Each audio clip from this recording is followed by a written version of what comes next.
Napakainam po na tayo ay nagtuturo tungkol sa Panginoong Hesus, saan man tayo magawi, ano man ang ating kalagayan, sapagkat sinasabi sa unang Juan, 1 John 5:12, He who has the Son has life. He who does not have the Son of God does not have life. That's why it is imperative to teach about the Son of God.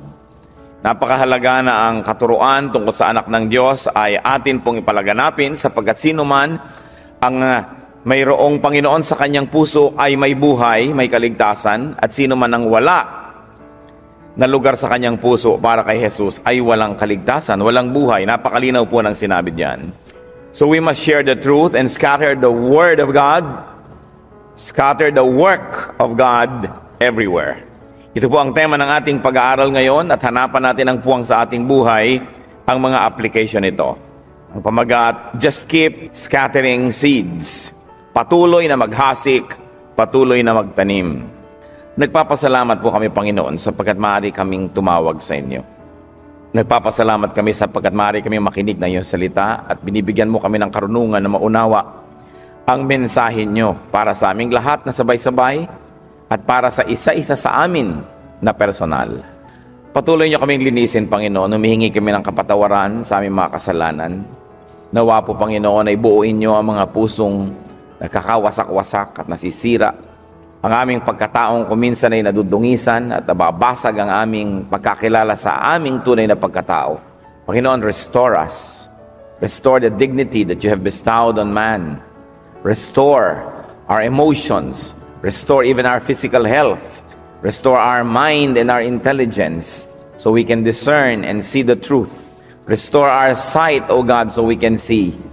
Restore our ears so we can hear your voice. At nawa, Panginoon, sa amin pong pakikinig na iyong salita, di lang madagdagan ang kaalaman namin, kundi makita namin yung magandang kalooban niyo para sa bawat isa sa amin. Sa sandaling ito, humihiling kami, Panginoon, na kayo pong siyang maging tagapagsalita. Mangusap po kayo ng malinaw, makapangyarihan, pangungusap na tatagos sa aming puso, magtutuwid sa aming mga kalikuan, at magbibigay liwanag sa aming mga kadiliman. Kayo po ang nais aming marinig, gamitin nyo lang inyong lingkod na tungtungan ng inyong paa. Daluyan ang iyong mga salita. But, O God, we pray, O Father in heaven, that you may be our true speaker. In the name of your Son, Jesus, we bind the enemy, we trample on the work of the evil one, rebuke, reject, and drive away any presence of evil. And we frustrate any evil plans of malicious men and spirits. And we pray, Lord, that your will may be done to us. Protect us from deception. Protect us from any danger. Protect us, O Lord, from the wiles of the evil one. Sit on your throne of power. Dispense blessings to your people. In the name of your Son, Jesus, this is our prayer. Amen. Just keep scattering seeds. Siguro po sa atin ay may karanasan din ang pagtatanim. At napakainam yung nagtatanim. Pag nagtatanim ka ng mangga, after a few years, namumunga na. Pag nagtatanim ka ng mga iba't ibang halaman na namumunga, habang ikay natutulog, habang ikay naglalakbay, habang kayo po ay may ibang ginagawa, lumalaki naman yung puno, and before you know it, it is already bearing fruits. Sa Mark 4:26-29, meron po tayong reference that talks about the same things. He also said, and this is the Lord speaking, this is what the kingdom of God is like. A man scatters seed on the ground. Night and day, whether he sleeps or gets up, the seed sprouts and grows, though he does not know how. All by itself, the soil produces grain. First the stalk, then the head, then the full kernel in the head. As soon as the grain is ripe, he puts the sickle to it, because the harvest has come. Naway pagpalain tayo at maunawaan natin ang mensahe ng mga salitang ito. So ang kaharian daw po ng Diyos ay inihalin tulad sa isang taong nagtatanim, naghahasik. Very especially yung paghahasik, yung inihahagis lang yung mga buto. It's a style, no? It's a planting style, broadcasting the seeds. Hindi isa-isang itinatanim, hinahagis lang. At may mga paraan ng pagtatanim na ganito, maging sa palay. So ganun daw po ang kaharian ng langit. Merong naghahasik at pagkatapos araw man o gabi, tulog man o gising, yung naghasik noon, yung mga buto ay nagkakaroon ng ugat, tumutubo, lumalaki, kahit hindi naiintindihan nung nagtanim kung paano yung lumalaki, ay lumalaki pa rin. At yung lupa, yung buto, nagtutulungan sila. So may lalabas na katawan ng puno, hahaba, magkakaroon ng bunga. Maganda siguro, imagine natin yung mais. The stalk grows, and then the head sprouts. Pagkatapos, ang dami-dami ng mga butil-butil ng mais doon sa isa lamang na mais na makikita natin, one ear of corn. And as soon as the grain is ripe, this person who broadcast the seed goes about to harvest. At nakikita nyo po ang bunga, isang palay na itinanim, ang dami-daming nagiging palay na bunga. Sobrang dumadami. Isang mangga, isa ng butong mangga na itinanim, pagka na lumaki na, namunga na, ang dami-daming mangga na lumalabas dito. Sobra ang multiplication. And this is the wonder of planting seeds. It's wonderful. The seed is scattered, therefore planted. The seed reacts to the soil, sprouts, and grows into a stalk, into a head, and then a full kernel. The seed multiplies itself. That's why agriculture is one of the most fulfilling vocations. Dahil nakikita nyo na itinanim nyo lang, dinilig-dilig nyo nga ng konti, inalagaan nyo lang ng konti, pero wala tayong kamalay-malay kung anong mga proseso ang nangyayari para lumaki yun. At pagkatapos, under normal circumstances, of course, you will harvest 100, 1,000-fold. Isipin niyo kung kinain ninyo yung mangga at pati yung buto, tinusok nyo pa ng tinidor, nasugatan na yung buto, hindi na tumubo, wala na tayong pakinabang. Samantalang kung yung isang buto itinanim mo, nakain mo na nga yung laman, itatanim mo na lang yung buto, ilang beses mamumunga, ilang taon na mamumunga, napakaraming pakinabang sa pagtatanim. Of course, one of the more important wonders there is the soil nourishes the seed. Pinipili mo rin siyempre kung saang lupa ka magtatanim. And then the farmer does not know how the seed grows. In fact, the farmer does not make the seed grow. And the farmer does other things. Kaya nga po, kahit sa halimbawa, sa mga ating mga rice terraces, sa Ifugao province at sa mga kanugnog pa nito mga probinsya, matapos na maitanim nila ang palay, ano na ang gagawin ng mga kababaihan? Maghahabi na sila ng mga tela. Ang mga kalalakihan naman, mag-uukit na ng mga kahoy, mga wood carving, or mangingibang bayan sila para maging mga laborer, mga manggagawa, kung saan man merong handa na mag-empleyo sa kanila, sapagkat naitanim na nila yung palay eh. Konti na lang ang naiiwan para alagaan ng konti, tanggalan ng damo. Dahil mag-isa na yun na tumutubo, meron ka ng ibang pwedeng gawin sa buhay. At pag harvest time, bali ka na ang lahat sa kanilang mga nayon. Tigil muna ang wood carving, tigil muna ang weaving, because now they will harvest. And each grain that they planted will now yield 100, 1,000 other grains. This is wonderful. The farmer now harvests the grain and gets more, infinitely more than he gave. Bakit kaya ibinigay ang kwentong ito? Agriculture lesson kaya ito? O meron pang iba? What are the wonders of planting spiritual seeds? Kasi po sa verse 26, ang sabi, this is what the kingdom of God is like. Sa umpisa pa lamang, nilinaw na ng Panginoon na hindi talaga agriculture ang pakay ng kanyang pagtuturo, kundi magtuturo siya tungkol sa kaharian ng langit, subalit ang gagamitin niyang illustration ay yung pang-araw-araw na buhay ng mga tao, many of whom were farmers. So sabi niya, ang pinag-uusapan talaga natin dito ay ang kaharian ng Diyos. Pampalinaw lang, illustration lang, exhibit lamang yung katotohanan nito sa agriculture. So planting seeds in this parable is the propagation, the growth, the expansion of God's kingdom. Pagtatanim, pagpapalago, pagpapabunga ng kaharian ng Diyos. Man is mandated, man is needed, assigned to scatter, to spread the seeds. The Word of God, the teachings of God, the work of God, ang kanyang mga gawa. Kaya ang sabi sa 2 Timothy 4:2, preach the Word, be prepared in season and out of season. Kung titingnan po natin mga kapatid, bakit po Katoliko ang Luzon at Visayas sa Pilipinas? Kasi may nagmisyon ng mga Katolikong mga misyonary, nagtanim sila. Matagal lang tumigil ang mga misyon. Matagal lang tumigil, wala nang nagmimisyon yung in the real and old-fashioned and classical meaning of the word. Pero hanggang ngayon, the Philippines is still predominantly Catholic, 82%. Dahil umaani sila ng bunga ng kanilang tinanim. Bakit ang Mindanao ay Muslim? At least some parts of it. Dahil nung 14th century, 200 years before the Spaniards came to the Philippines, Muslim missionaries spread Islam in these islands. So hanggang ngayon may mga Muslim pa doon at patuloy na sila ay dumadami dahil nanganganak sila at may mga mangilan-ngilan din naman na nakukonvert. So ang nangyayari, nagbubunga. Bakit ang buong Middle East ay halos Muslim? Because in the 6th century, Islam was born and Islamic zealous missionaries spread the teaching. Bakit naging Buddhist ang Japan? Bakit naging Buddhist ang China? Ang Thailand? Kasi may mga naniwala kay Buddha who was originally from India at ikinalat ang kanyang mga salita dito sa mga bayan na yon.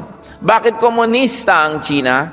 Bakit komunista ang ibang mga bansa? Kasi may naniwala sa mga socialist and communist thoughts. Nag-umpisa lang yan sa isa, dalawang nag-isip. May mga naniwala, ikinalat nila yung ganong paniniwala at punto de vista. May mga naging bunga, kaya ngayon maraming mga bayan ay komunista. Patatalo ba ang mga anak ng Diyos sa pagtatanim ng pananampalataya? Yan ang mahalagang isipin. Kung sino ang nagtatanim, siya ang aani. Kaya mahalaga ang misyon. Kayo halimbawa, bakit kayo narito ngayon? Bakit kayo nasa Panginoon? Dahil may nagmisyon sa inyo. Maaring ito ay simpleng pakwento, simpleng patotoo, maaring ito na may puspusan na Bible study, pero may nagtanim. At maaaring kayo, kung ginagawa nyo ang dapat gawin ng mga tunay na mananampalataya, nagtatanim din kayo ngayon, nagtuturo rin, nag-iimbita, kaya kayong isang bunga, magiging napakaraming bunga. Oras na nagtatanim. Ang mundo, ang planeta ay neutral. Ang lupa ay neutral. Kung anong itanim mo, yun ang tutubo. Kaya ang mahalaga, tanim tayo ng tanim ng salita ng Diyos para ito ang tumubo. Hindi kasi masyadong masigasig ang pagmimisyon natin siguro, kaya hanggang ngayon, ang mga evangelical Christians ay kakaunti kung ikukumpara sa mga hindi. Kaya kailangan ng bawat isang Kristiyano masigasig magtanim. Pag nagtanim ka ng salita ng Diyos sa isang tao, kahit natutulog ka, naglalaba ka, nanonood ka ng TV, tumutubo yung itinanim mo doon sa kanyang isip. Yung ipinakita mo sa kanyang kagandahang loob, yung ipinakita natin magandang halimbawa, yung ipinarinig natin sa kanya na patotoo, yung ibinigay natin na maikising babasahin, yung niregalo mong Bible, yung ibinigay mong message tape, nagtatrabaho yon kahit kayo'y nagpapahinga. Sapagkat ang sabi sa Biblia, ang salita ng Diyos ay makapangyarihan, it will always accomplish the purpose for which it is sent. It will never return to the Lord empty. Whenever the word of God is cast, it will accomplish a purpose, and it will never return to God without a harvest. Ngayon, wala lang tayong harvest kung minsan kasi hindi tayo nagtatanim. Malinaw na malinaw. Ipinauubaya natin sa mga specialists. Uy, gusto mong masave, halika, kausapan mo si brother ganon, si sister ganyan. Ba't hindi natin sabihin? Hindi ko po maipaliwanag. Paano mo hindi maipaliwanag kung naranasan mo na? Hindi mo naman kailangan maging theologian, hindi mo kailangan ng PhD o maging reverend para ka lamang magtanim. Napakaraming nagtatanim sa ating bayan, hindi naman nagtapos ng agriculture sa Muñoz o sa Los Baños. Pero nagtatanim at mabunga ang mga pagtatanim. Kumisan yung mga graduate pa nga, ang wala namang naitatanim eh. Napakaraming mga graduate ng Bible schools, wala naman sa ministry. Wala rin ginagawa. Huwag nating iniaasa sa mga espesyalista. Sapagkat, whoever has the Son has life. Whoever does not have the Son shall not have life. This is how important it is. Kaya ang sabi po dito sa 2 Timothy 4:2, preach the word. Be prepared in season and out of season. Kailangan, ano man ang panahon, nagtuturo tayo. Many people do not and cannot plant because they have many concerns. Katulad ng mga magtatanim na, hindi po ako magtatanim kasi hindi ko alam kung ano mangyayari, paano ba yan tutubo, ano bang mangyayari dyan, so huwag na lang.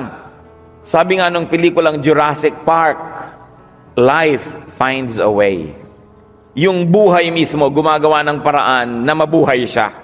Kaya konting assistance lang kailangan natin, konting pagtatanim. Gagawa ng paraan yung seed na yun para tumubo. Di niyo po ba nakikita kahit sa mga bubong-bubong natin, kahit sa ating mga alulod na hindi natin nalilinis, may tumutubo ng halaman. Ang nagtanim, hangin. Hangin ang nagdala doon. Sa mga gilid-gilid ng mga pader, may tumutubo. Yung bang hindi mo itinanim, may tumutubo. Yung pakayang itinanim mo ang hindi tumubo. Kaya mahalaga, tanim tayo ng tanim. Man does not have to understand how it works, but seeds grow. Man does not have to participate, but growth happens.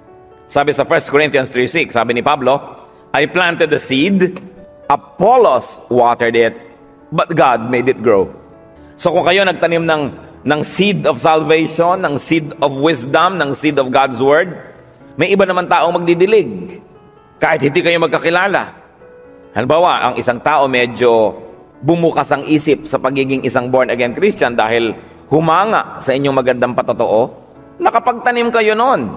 Pagkatapos, dahil bukas na siya ng konti, nataniman mo na ng konti, pagtuloy may isa siyang pinsan o kapatid o kamag-anak na nagsabing, halika, mag-Bible study tayo. Sumasama na siya tuloy dahil may nauna nang naging kasingkapan na magbukas siya ng isip.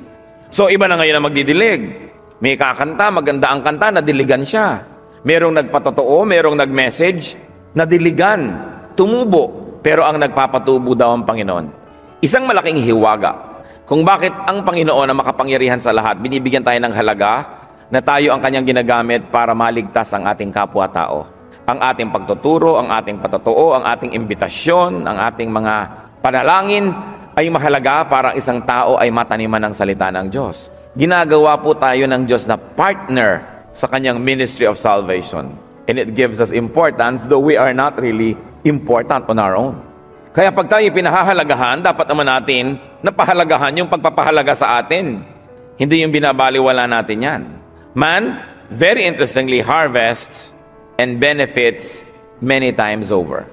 Halimbawa, nung pinanonood ko po yung pelikulang Jose Rizal, napakaganda ng pelikulang ito, at ipinakita kong papaano nakapang-abuso ang mga fraile, ang mga pare, sa mga mamamayan, kung papaano napagsamantalahan nila ang marami sa ating mga kababaihan, kung papaano nakukuha nila ang pera ng napakahirap ng ang bayan dahil ibinebenta nila ang lahat ng serbisyo ng simbahan, ang pagdarasal, ang pagbibendisyon ng patay, ang paglilibing, ang pagkakasal, ang pagbibinyag, ang pagkukumpil. Bakit pag ipinatatayo ang simbahan ay kinukuha lahat ng kontribusyon ng mga tao at pag nakatayo na yon, lahat ng serbisyo na may bayad? Parang hindi ka nag-contribute sa pagpapagawa. Pero nangyari yon, umani ng umani ang relihiyon na ito kasi nagtanim. Nagtanim ng mga katuruan, nagtanim ng mga tradisyon, nagtanim ng mga paniniwala, tumubo naman. Kasi alam nyo, magtanim kayo ng makahiya, tutubo rin. Magtanim kayo ng tinik, tutubo din. Magtanim kayo ng cactus, tutubo. Lahat tumutubo. Kaya dapat ang mga anak ng Diyos tanim ng kabutihan. Tanim ng salita ng Diyos dahil tutubo din yon. Kung sinong nagtatanim, siya ang aani. At gusto-gusto natin siyempre umani ng mga kaluluwa sapagkat ayaw natin silang mapahamak. Kitang-kita rin halimbawa ng mga masisipag na pastor. Alam niyo po, nung hindi ko balak magpastor, sabi ko, magsa-Sunday school teacher na lang ako, pwede naman, hanggang maging principal, pwede pa rin. Pero magpastor, wag na. Kasi ayokong maging maralita. Ayokong maging mahirap.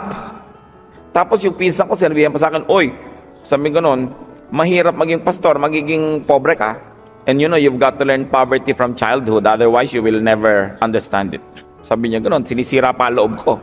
Kaya noon pong okay magpapastor na talaga, sabi ko talaga yatang tawag ng Diyos ito dahil doon ayaw ko eh. Gusto ko naman maging teacher, pwede, pero magpastor, wag na. Namili ko ng maraming mga tuwalyang magaganda, namili ko ng maraming basong magaganda, namili ko ng maraming magagandang gamit kasi gusto ko maaayos yung gamit. Kasi sabi ko, pag nagpastor na ako, di ko na ito mabibili. At least siguro mga 5-7 taon, mabasag-basag man unti-unti, magapak-gapak man eh, may ilalabas pa uli akong konting bago. Mga 10 taon pa ako mag-e-enjoy ng mga tira-tirahan ng mga bagay na gusto ko. Alam niyo po, pag nililingon ko yung panahon na yon, ang ikanatutuwa ko, willing naman pala ako by God's grace na magdusa. But you know what? Hindi naman po ako nagdusa. Lalo pa nga sumarap yung buhay ko eh. Lalo pa nga gumanda kasi ang dami nagre-regalo. Ang dami-dami nagre-regalo. Ang mga sasakyan ko po, regalo lahat. Hindi ako bumibili niyan. Nireregalo. Halos lahat. Kung pagkain lang, kung kakainin ko lahat, magiging elepante na ako. Kaya marami ko nabibigyan kasi marami nagre-regalo. Ganun pala. Kasi nagtatanim ka ng mabuti sa kapwa.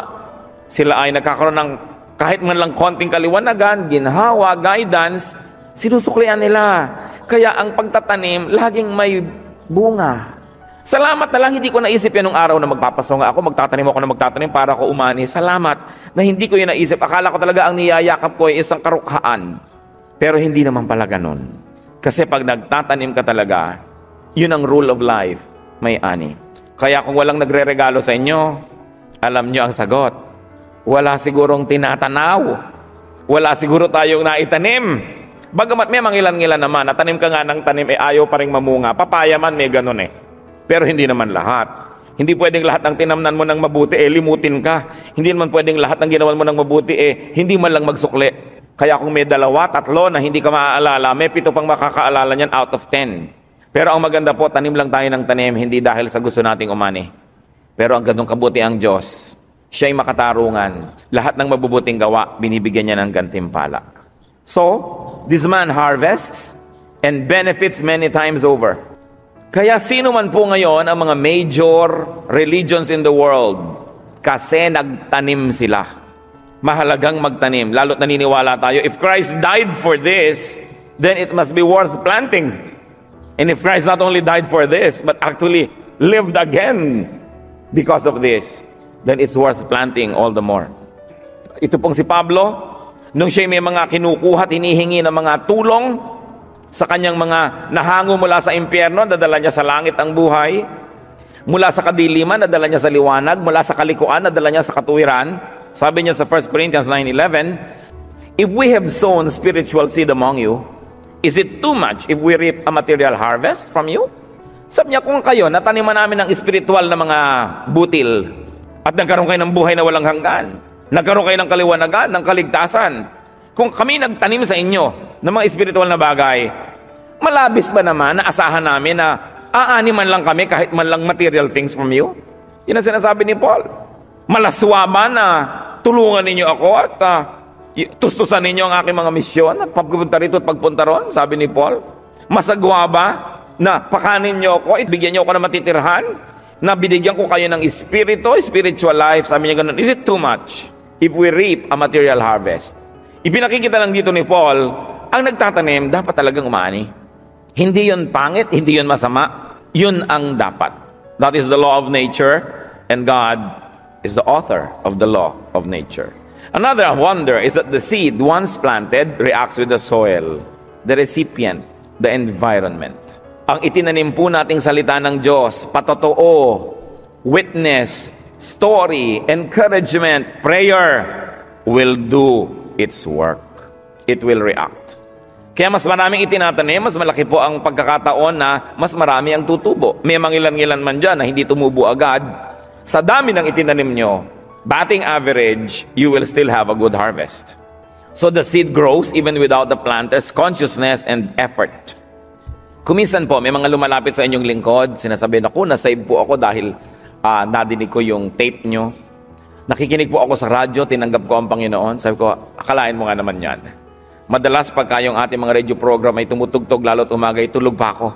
Kasi kuminsan pinapadala natin ng tape sa stasyon, nadidinig. Tulog ka pa, nagtatrabaho ka at nagtatanim. Napakahalaga na maraming nagagawa ng sabay.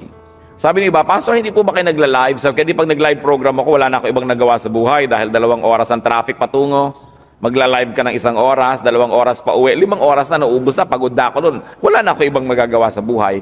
Samantalang pwedeng sabay-sabay. Nakitang-kita ko po yung sinasabi dito sa Biblia na nagpapahinga ka, yung itinanim mo tumutubo. Hindi mo alam. Kung minsan meron ka lang isang tinulungang estudyante na makapag-aral ng 1 semestre, na dugtungan yung kanyang pangbayad, nung makatapos na habang buhay, hindi ka na nilimot na padala ng bayabas. Na hindi ka na tumutulong, tapos na yung ginawa mong proseso, umaani pa. Ganun ang agriculture Napakasarap. And that the seed once planted matures to become a kernel, to be more seeds that can grow. Meron pong mga matutulungan, sasabihin, ano po bang magagawa ko para makaganti-ganti? Naku, tumulong ka na lang din sa iba. Pag malakas ka na, tumulong ka rin sa iba, yun ang magandang sukli. Dumadami, namumunga ang kabutihan because the seed multiplies itself. Luke 8:8. Still other seed fell on good soil. It came up and yielded a crop 100 times more than what was sown.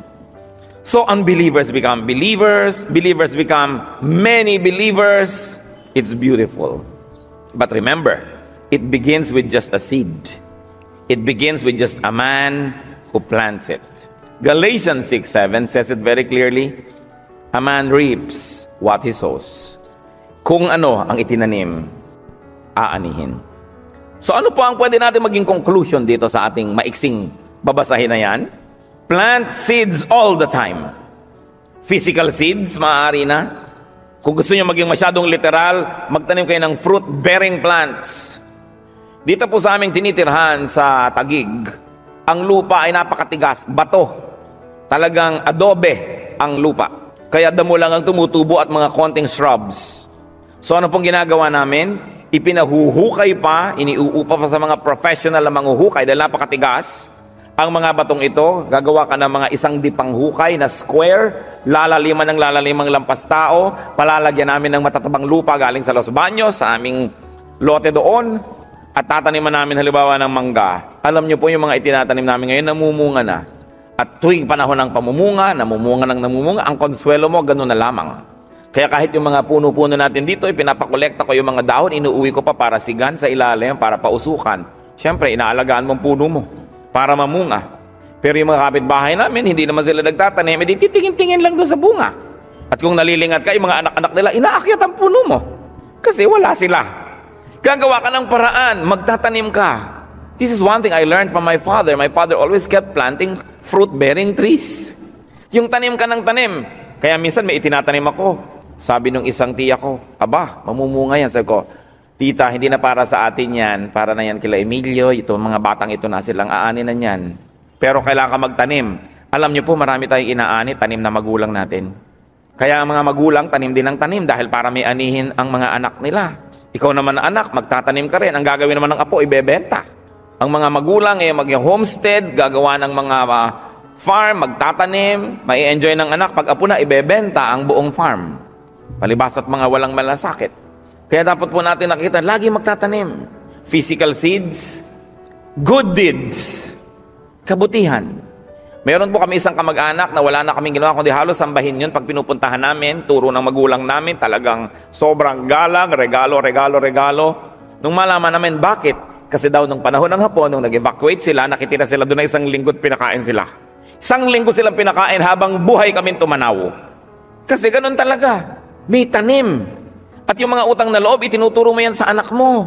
Sinasabi mo, anak, may utang na loob tayo dyan sa mga taong yan kasi tinulungan nila mga lolo mo. Ganun ang mga totoong tao. Pinaaani natin ang mga nagtanim. At kung tayo yung nataniman, pinaaani natin sila. Hindi nila ipagsisisi na bakit ba tayo natamnan. Kung totoong tao ay ganun ang gagawin, yung taong Kristiyano, di lalo na. Kaya tanim po tayo ng tanim. Always do good deeds. Every day, when you wake up and God gives you an extension, another day of life, you always ask, God, what good can I plant today? Maybe I'm too old to harvest its fruit, but my sons, my daughters will harvest it. Or some other person who needs it will harvest it. Yung tao pong nagagawa ng mabuti, ang tendency niyan, gagawa din ng mabuti. Kahit hindi sa inyo, sa iba. Pero yung mga taong nasasakta natin at tinataniman natin ng masama, nagagalit sa mundo, gumagante kahit doon sa hindi taong gumawa ng masama sa kanila. Dahil may nakakapagtanim din ng kasamaan. Kaya nakita niyo po yung mga bata, maliliit pa na nataniman ng masasamang ugali, ng mga masasamang pakitungo, nagiging masama rin ang ugali. Siyempre, labanan ang pagtatanim. Kaya kung merong malawak na bukid na walang katanim-tanim, at tatamad-tamad yung Kristiyano, ang sipag-sipag ng mga dyablo, pagkatapos magtataka ka, bakit tayo minority? Bakit tayo nape-persecute? Siyempre, yung mga minority nape-persecute. We are being persecuted because somewhere back in time, our spiritual ancestors did not plant enough. Kaya kung minsan sasabihin, bakit ang hirap-hirap natin? Kasi yung lolo natin noon, sugarol, binenta lahat.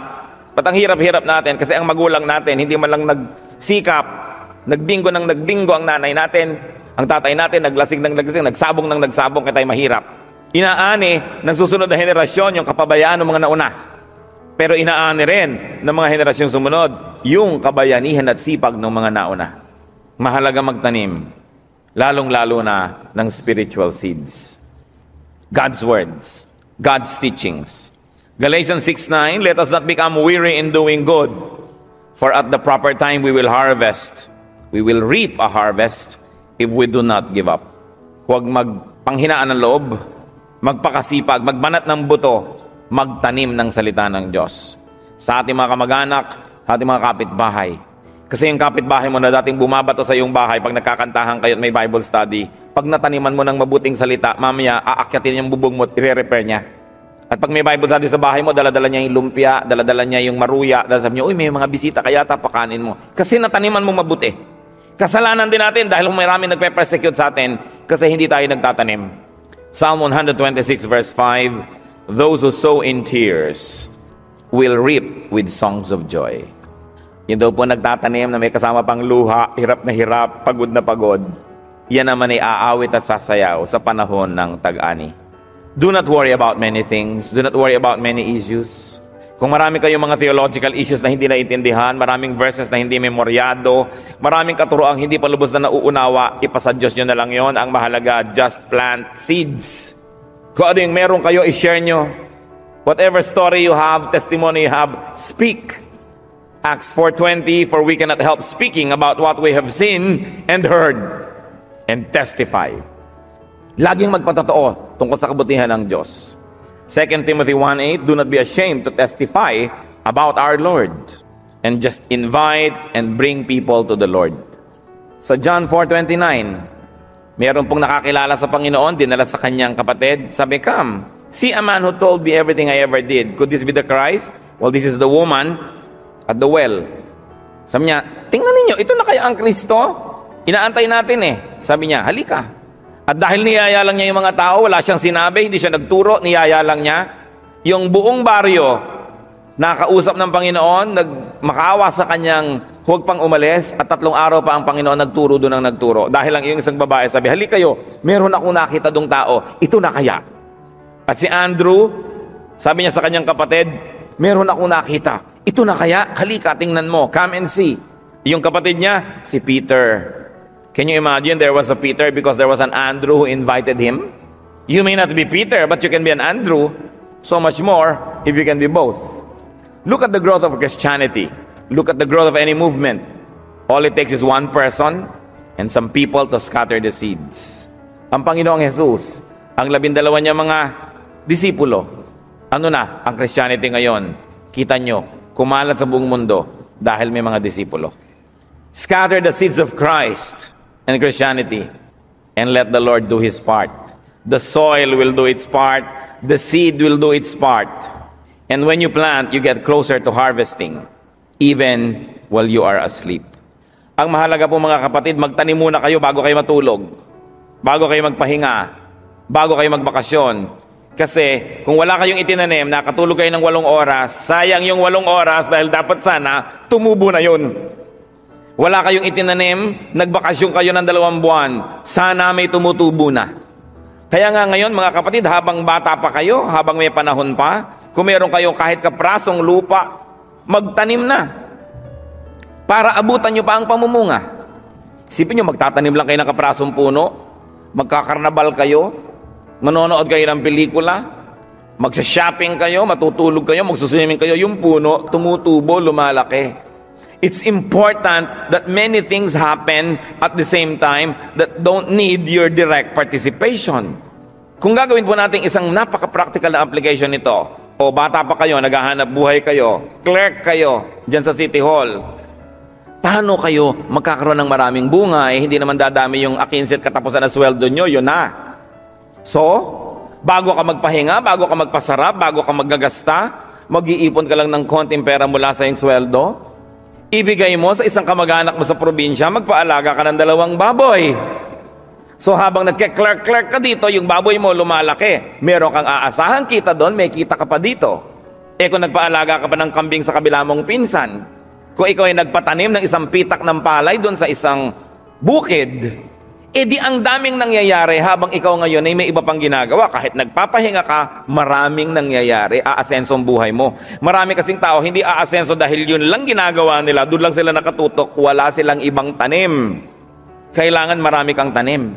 Kaya ganoon din yun. Nagtatanim ka ng salita ng Diyos dito, doon, dito, dyan. Kaya nakikita mo, nag-grow din yun dahil may iba ding kumakanta dyan, madidinig nila, may iba ring magtuturo, na-feed sila, lumalago. Mamaya, kung missionary ka, yung mga tinaniman mo na ito, supporter na ng iyong work yan kasi nag-grow. Pero hindi ka pwedeng umani nang walang itinanim. Importante, ngayon, gutom na ako so kakainin ko na tong mga buto. May ganun It's the most horrible thing when a certain society becomes so hungry that it eats its seeds. Wala na tuloy sila lalong itatanim, lalo silang magugutom.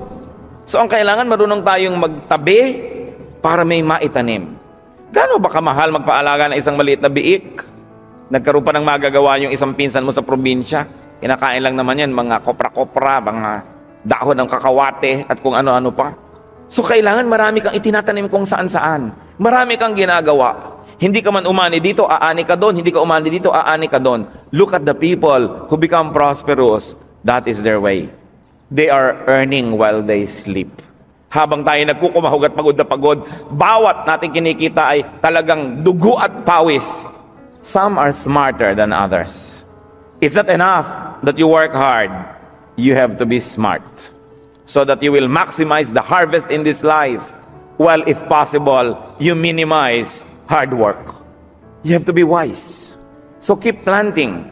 Spiritually speaking, those that you plant, those that you convert to the Lord will become your friend, your brother, your sister, your supporter, your helper.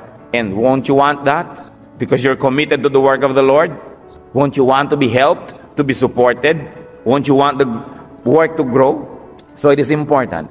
Sabi ni Paul sa 1 Corinthians 9:16, "Woe to me if I do not preach the gospel." Sumpain ako pag hindi ako nangaral, pag hindi ako nagtanim. At tayo ngayon, kayo, ako, nandito tayo dahil nagtanim si Paul, nagtanim si Peter, nagtanim ang mga disciples. Sino kaya sa kanila ang ating kalololohan sa pananalig? Siyempre, yung nagdala sa inyo sa Panginoon, may nagdala doon. Yung nagdala doon, may nagdala doon. Pag binalikan natin yan, ititrace natin, one of the disciples yan. Ang mahalaga naman, nasa family tree kayo ng iba. Hindi, wala nang lumago mula sa inyo, tumigil na yung family doon. Ang mahalaga, tinetrace ka, naging Kristiyano ako kasi si ganon, na sinyera ni ganon, na sinyera ni ganon. Kasali ka man lang doon sa family tree ng mga tao. Mahalaga po yan. Yan ang pinakamahalagang tanim. Sabi nila, if a man would like to live forever, he must plant a tree, write a book, or sire a son. So either may anak ka, o may sinulat ka, o nagtanim ka. Lahat yon magandang gawin. Para ang alaala natin na hindi mabura. Para lagi tayong kasali sa that which goes on. Can you imagine if you planted a tree, the tree will bear fruit habang mga bunga nun namumunga pa, kasali kayo sa kwento.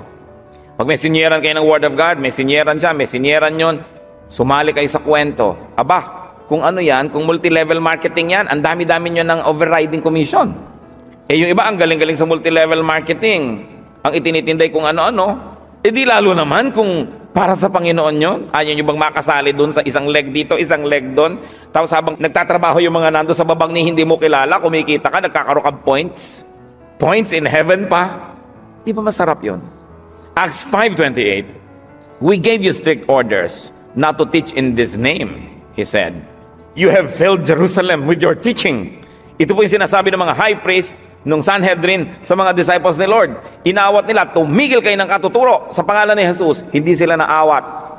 Sa halip, lalo pang lumaganap. Sabi, napuno na itong buong Jerusalem ng pangalan niyan, ipinagbabawal na nga namin sa inyo. Bakit nangyari? Dahil masipag silang magtanim. Acts 2:47, "And the Lord added to their number daily those who were being saved." Because they were doing the right thing. Just keep on planting. Just keep on scattering seeds. Panginoon, salamat po sa mga paalala nyo. Salamat, Panginoon, sa magandang katotohanan na kang nagtatanim kami aani. Pakita nyo nawa, Panginoon, na kami nagtatanim ng mahusay. Buksan niyo pong isip namin kung ano-ano mga dapat naming itanim na tunay na halaman. Kung ano mga dapat naming itanim na mabubuting gawa at kung kanino naman dapat itanim ito. Ano po mga investments ang dapat gawin namin, small or big, so that time is maximized and though we sleep, something is growing somewhere and we wake up to harvest. Turuan niyo kami, Lord, na magtanim ng iyong mga salita. Pakita niyo sa amin kung saang larangan bukas na bukas pwede kami magtanim pero hindi namin ginagawa. Mga taong malapit sa amin, nakakausap namin araw-araw, natataniman ba namin ang salita mo, Panginoon?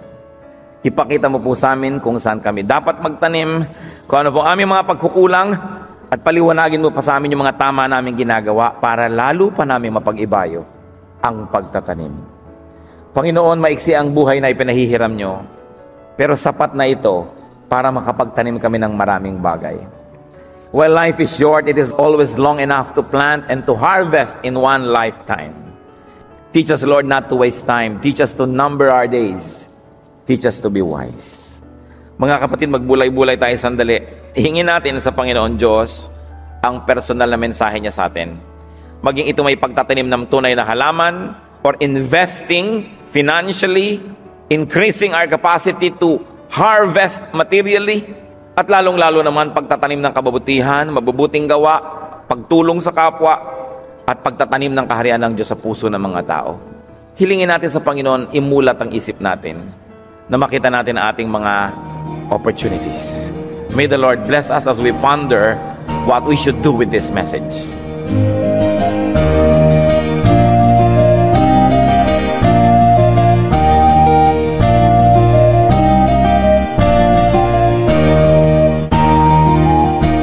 Ang katatapos pong mensahe ni Kuya Ed Lapid ay pinamagatang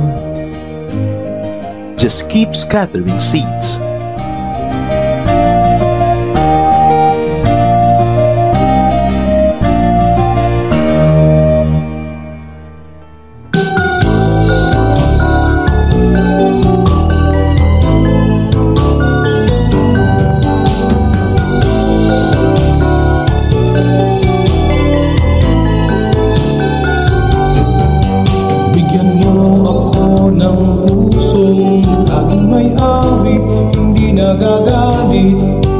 At ituro mo sa aking buhay paano umibig sa aking kaaway. Kahinahunan, kahinahunan, kahinahunan yung ibigay. Kahinahunan, kahinahunan, bunga ng Espiritong buhay. Kahinahunan, kahinahunan, kahinahunan yung ibigay. Kahinahunan, kahinahunan, bunga ng Espiritong buhay. Bigyan mo ako ng pusong napaaawat, nagpapatawad, upang di ako mapaaway. Hinahon ng puso'y